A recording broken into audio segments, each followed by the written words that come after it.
Hello friends, सार्थक online study में आप सभी का स्वागत है।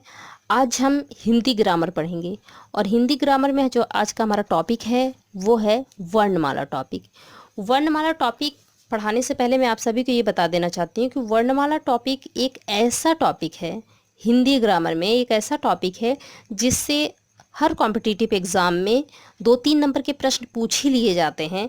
खास तौर पे यह शिक्षक भर्ती जैसे टेट, सीटेट, इन सभी में वर्णमाला से 2-3 नंबर के प्रश्न पूछ ही लिए जाते हैं और ये टॉपिक बहुत ही इम्पॉर्टेंट टॉपिक है और आप लोग वीडियो को बहुत ध्यान से देखिए। ठीक है, तो वीडियो स्टार्ट करते हैं हम।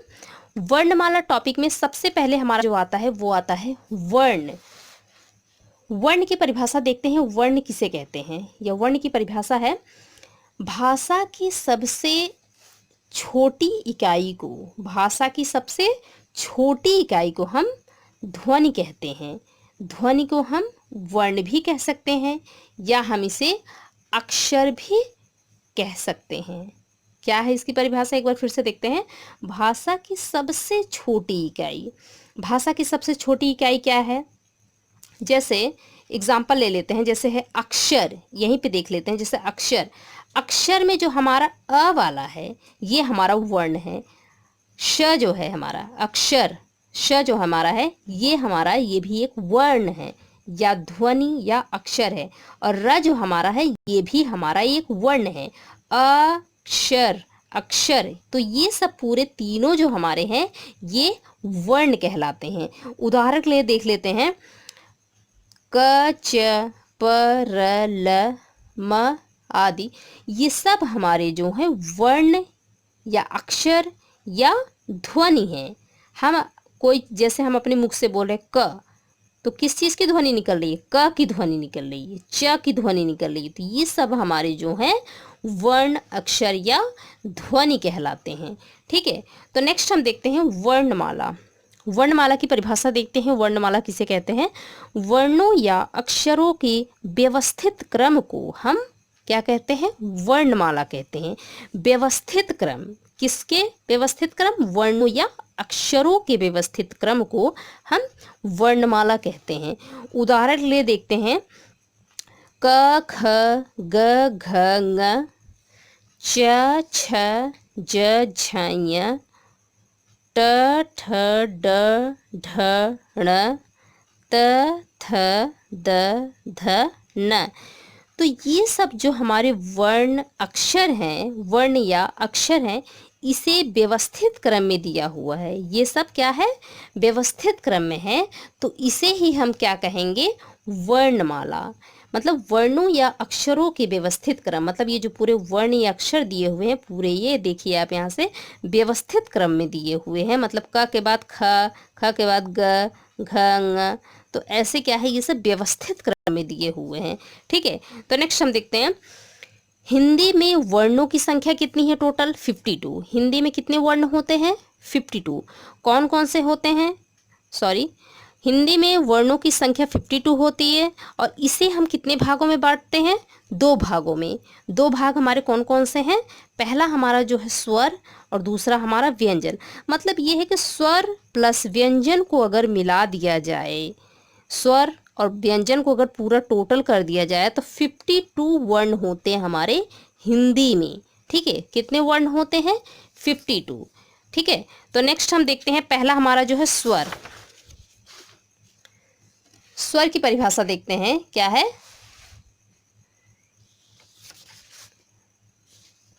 स्वर की परिभाषा है, जिन वर्णों के उच्चारण में किसी अन्य वर्ण की सहायता नहीं ली जाती है, जिन वर्णों के उच्चारण में किसी अन्य वर्ण की सहायता नहीं ली जाती है, उन्हें हम क्या कहते हैं?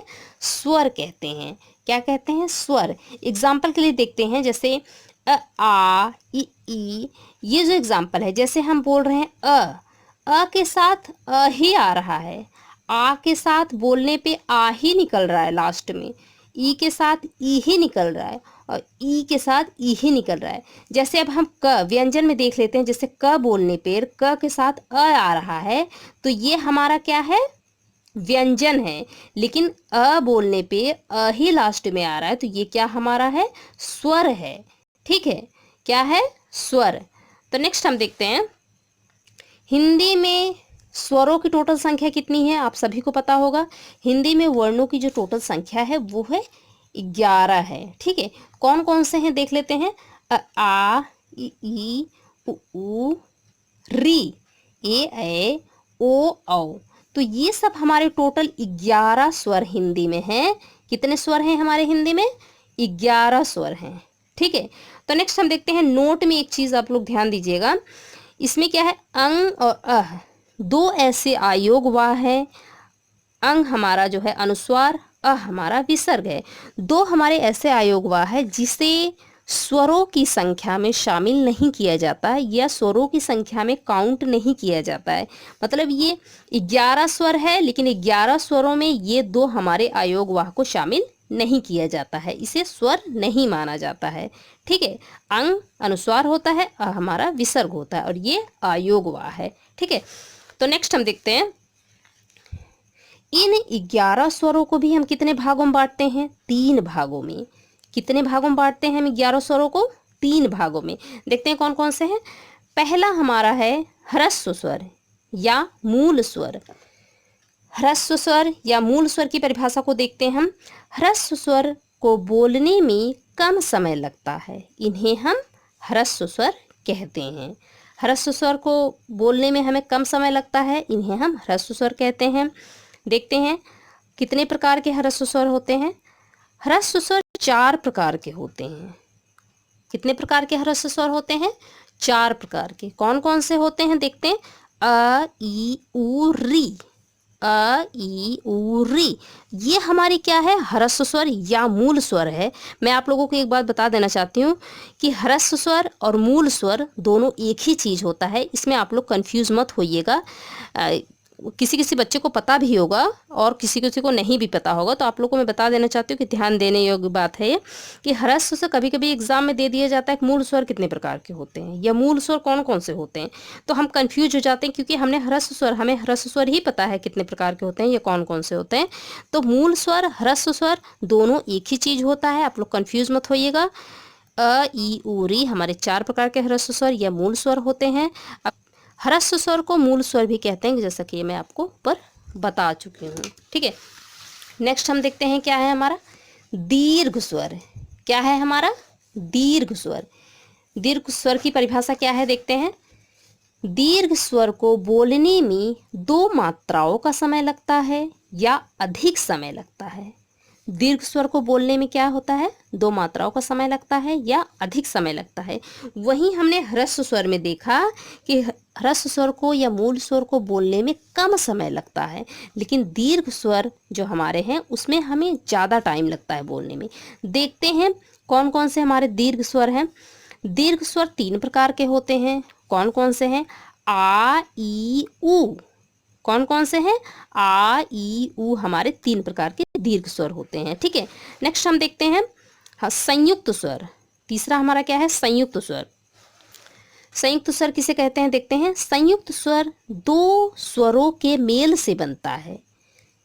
कितने मेल से बनता है? कितने स्वरों के मेल से बनता है? 2 स्वरों के मेल से बनता है। देखते हैं कौन कौन से। संयुक्त स्वर सबसे पहले देखते हैं कितने प्रकार के होते हैं। संयुक्त स्वर हमारे 4 प्रकार के होते हैं। कौन कौन से होते हैं? ए, ऐ, ओ, औ। कौन कौन से हैं? ए, ऐ, ओ, औ।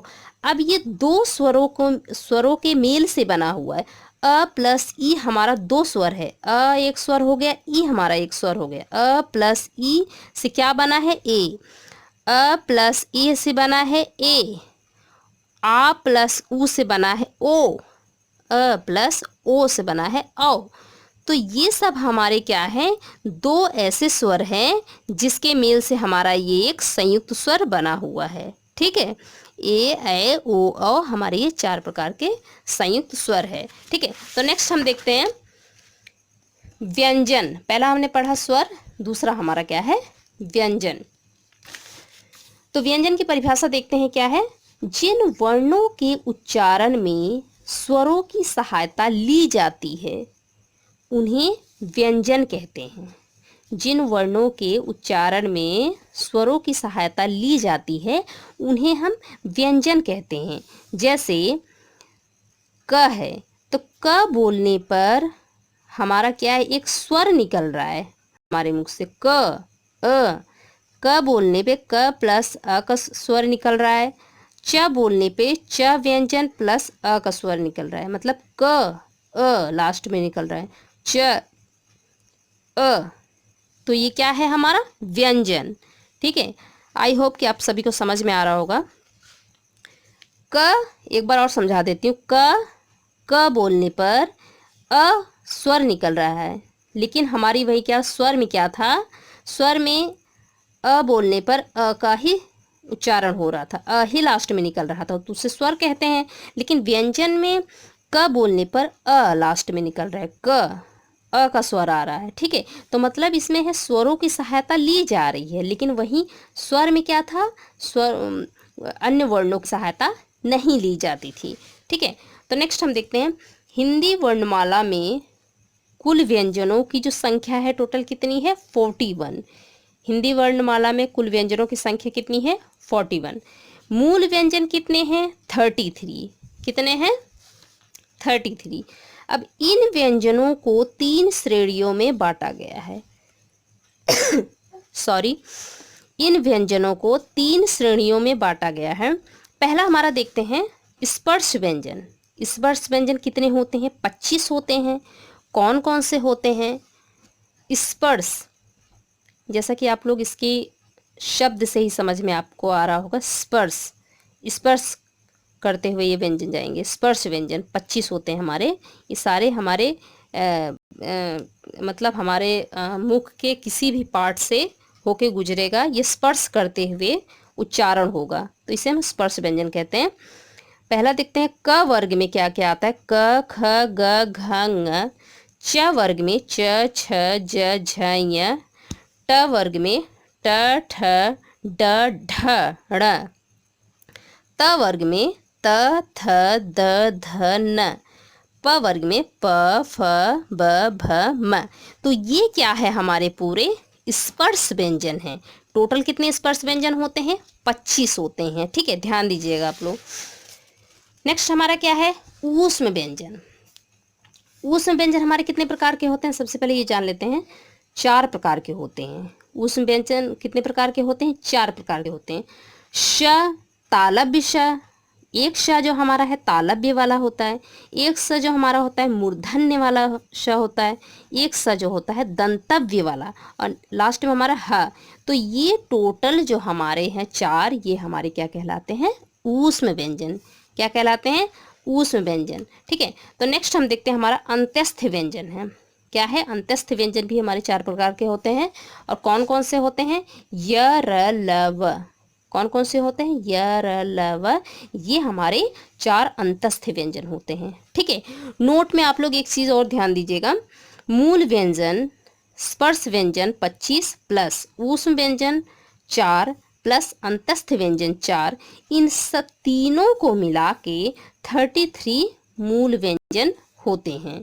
ठीक है, स्पर्श व्यंजन 25 प्लस ऊष्म व्यंजन 4 और प्लस अंतस्थ व्यंजन 4 इज इक्वल टू कितने होते हैं, 33 हमारे मूल व्यंजन होते हैं।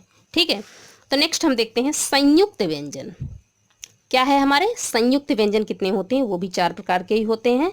ठीक है, तो देखते हैं ये क्या है कि ये 2 व्यंजनों के मेल से बना हुआ है। ठीक है, 2 व्यंजन कौन कौन से हैं हमारे, क प्लस स से क्या बना है, हमारा छत्र बना है। क्या बना है, छत्र। और त प्लस र से हमारा त्र बना है। क्या बना है, त्र। और ज प्लस या से हमारा बना है ज्ञा। श प्लस र से बना हुआ है श्र। तो ये हमारे 4 हो गए संयुक्त व्यंजन। कितने होते हैं संयुक्त व्यंजन, 4 प्रकार के। ठीक है, तो नेक्स्ट हम देखते हैं उच्छिप्त व्यंजन। नेक्स्ट हमारा क्या है, उच्छिप्त व्यंजन। उच्छिप्त व्यंजन कौन कौन से होते हैं, 2 होते हैं। एक होता है ङ, एक होता है ढ। कौन कौन से होते हैं, एक ङ एक ढ।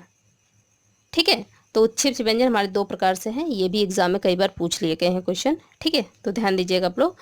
तो लास्ट हमारा जो है वो है आगत व्यंजन। आगत व्यंजन कौन कौन से होते हैं? 2 आगत व्यंजन होते हैं। कौन कौन से होते हैं? एक होता है ज, एक होता है फ। ज फ 2 आगत व्यंजन होते हैं। कभी कभी एग्जाम में पूछ लिया जाता है कि ऑप्शन दे दिए जाएंगे 4, उसमें से एक ज दे देंगे, एक फ दे देंगे, एक म दे देंगे, एक ज दे देंगे। तो इसमें से आपको पहचानना है। अगर आप जानते होंगे कि इसमें से आगत व्यंजन कौन से होते हैं, आपने पढ़ा होगा, तो आप समझ जाएंगे। ज के नीचे जब ज के नीचे जैसे पॉइंट लगा है या बिंदी लगी हुई है, तो इसे हम ज पढ़ेंगे, तो यही हमारा है आगत व्यंजन। और फ के नीचे अगर बिंदी लगे तो उसे हम फ पढ़ेंगे, तो ये हमारे 2 आगत व्यंजन हो जाएगा। ठीक है, आई होप वीडियो आप लोग को पसंद आया होगा। अगर आप लोग को वीडियो अच्छा लगा होगा तो आप लोग वीडियो को सब्सक्राइब करें, शेयर करें और कमेंट ज़रूर करें। सब्सक्राइब करने के बाद आप लोग बेल आइकन प्रेस ज़रूर करें, ताकि आगे की नोटिफिकेशन अगर मैं डालूँ तो आप लोगों तक मिल सके। ठीक है, थैंक यू।